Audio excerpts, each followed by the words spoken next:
ఇక మహాలక్ష్మి పథకం తర్వాత రెండో పథకం వచ్చేసి రైతు భరోసా. ఈ రైతు భరోసా ద్వారా కౌలు రైతులకు కానీ రైతులకు కానీ ప్రతి నెల అంటే ఏడాదికి 15,000 రూపాయల ఆర్థిక సహాయం చేస్తామని రాష్ట్ర ప్రభుత్వం ఎన్నికల మేనిఫెస్టోలో ప్రకటించిన విధంగా దానికి సంబంధించిన కాలాన్ని ఇక్కడ పొందుపరిచారు. ఈ రైతు భరోసా పథకం ఎవరైతే అర్హులు ఉంటారో దానికి వారైతే ఈ అప్లికేషన్ లో వాళ్ళకి సంబంధించిన వివరాలను అయితే పొందుపరచాల్సిన పరిస్థితి ఉంటుంది. మొదటిగా రైతుకు ప్రతి ఏటా ఎకరానికి 5,000 రూపాయలు కావాలి అనుకుంటే వాళ్ళు ఏం చేయాలంటే వాళ్ళు కౌలు రైతే రైతుకు సంబంధించిన ఆప్షన్ లో టిక్ కొట్టాల్సిన పరిస్థితి ఉంటుంది. కౌలు రైతు అయితే కౌలు రైతుకు సంబంధించిన ఆప్షన్ లో టిక్ కొట్టాల్సిన పరిస్థితి ఉంటుంది.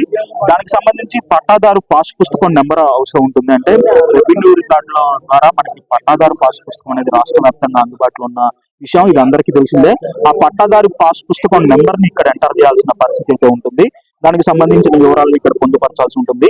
తర్వాత రైతైనా కౌలు రైతైనా వాళ్ళు సాగు చేస్తున్న భూమి వివరాలను లేదా సర్వే నెంబర్ వివరాలను ఇక్కడ పొందుపరచాల్సిన పరిస్థితి అయితే ఉంటుంది.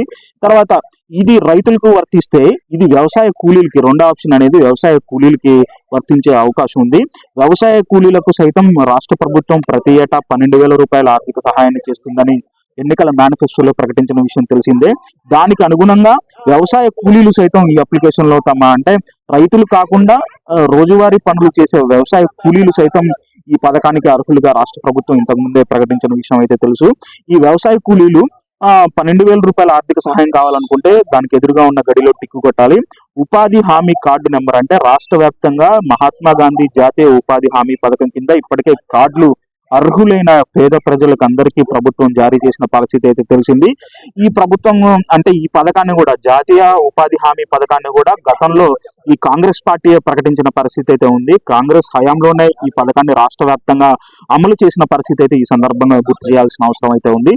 ఆ పథకానికి సంబంధించి నాడు జారీ చేసినటువంటి ఉపాధి హామీ కార్డు నెంబర్ ని ఇక్కడ రాసినట్లయితే ఈ అప్లికేషన్ లో వ్యవసాయ కూలీలకు సైతం ప్రతి ఏటా 12,000 వచ్చే అవకాశం అయితే ఉంది. దానికి సంబంధించిన గడి ఇది. ఈ తర్వాత అప్పటికి మనం మహాలక్ష్మి కౌలు రైతుకు సంబంధించిన ఆప్షన్స్ అంటే రెండు పథకాలకు సంబంధించిన వివరాలను పూర్తి చేసిన తర్వాత ఇంకా ఎవరన్నా